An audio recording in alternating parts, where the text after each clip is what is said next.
I knew his parents and everything like that. Seen the billboard up for years. I figured, why not? Why not stop over and see what's going on? Because like I said, I know that, you know, with the current state's attorney and stuff, you know, a lot of things are like working towards, you know, like, yeah, because I mean, it seems like a lot of things were done wrong in the past. And, like, they're moving to like right a lot of that. That's, again, that's the point of the justice system. So who would be against that? Whatever you know, uniform you have to put on. Well, years back when this first started, the Medill Innocence Project from Northwestern University had his case. And without going into details, they didn't have it anymore. And at that time, the person that brought it to them was Bill Dorsch. He was a homicide detective out of the 25th District. And he believed in Man's case. And he brought it to the Medill Innocence Project, worked with us for years, and he's since kind of retired from that. He's so been they were helpful some of with his their people case that he knew were not doing the right things, you know. I'm sure that happened quite a bit. You know, it's unfortunate, but again, like just going back, it's like if we can, you know, make things better for the future and try to like fix some of the things that might have been done wrong. Then, like, you know, I got to tell you something. You're really making me feel like you care, and I don't hear that a lot.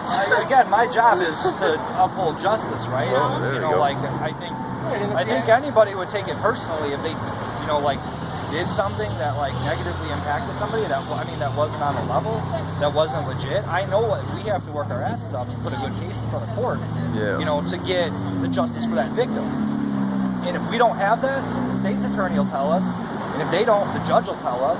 So like, you know, again, to me, from today's perspective, it's very difficult, you know. And we have to work our asses off, but that's what it is. Like, it's beyond a reasonable doubt. That's how you get a guilty on something. And you know what? I think that's a common theme, officer. It's like when that happens, you're saying, how does a person get put on trial for murder if they weren't even there? And you know what I'm saying? It's hard for people to kind of put that two and two together. Now, it wasn't her, but the other people here.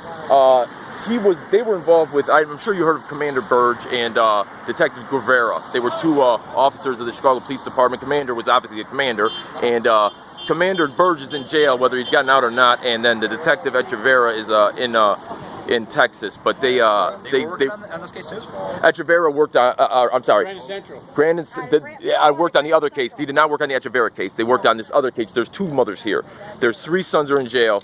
She's one of the sons, and then there's two other brothers, the mother's over here, and that was a detective, Guevara, right? You heard of Burge and Guevara? I think I've heard Burge, yeah. Burge, yeah. Well, Guevara's just like a little, because Burge was obviously a commander. There's 23 districts in Chicago, and there's a commander for each district, so there's only 23 of them, so they're pretty high ranking up there. So he was a commander for one of the districts on the south side.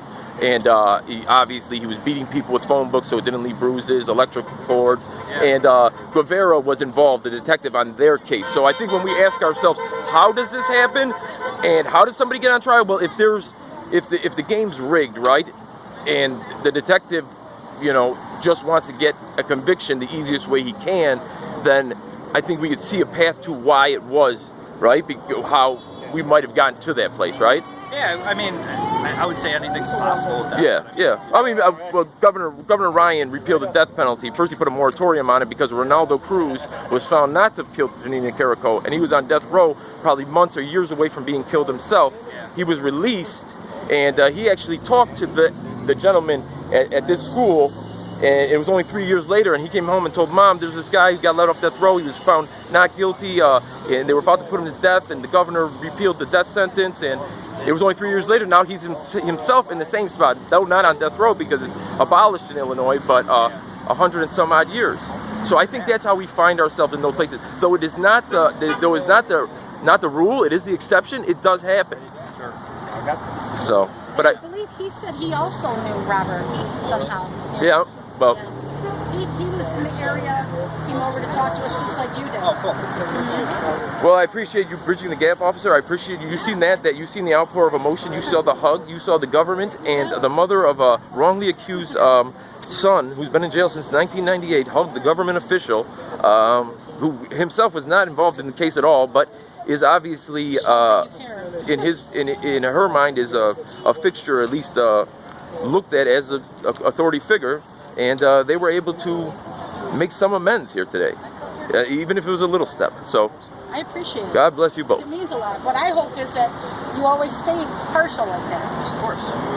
I've been on long enough. I'm going downhill with my career, so I've been here long enough to know that that's important. You know, it's always good to have the perspective of both sides. And Disorderly Product News. I said, Brandon you know, Harlem. Over and out.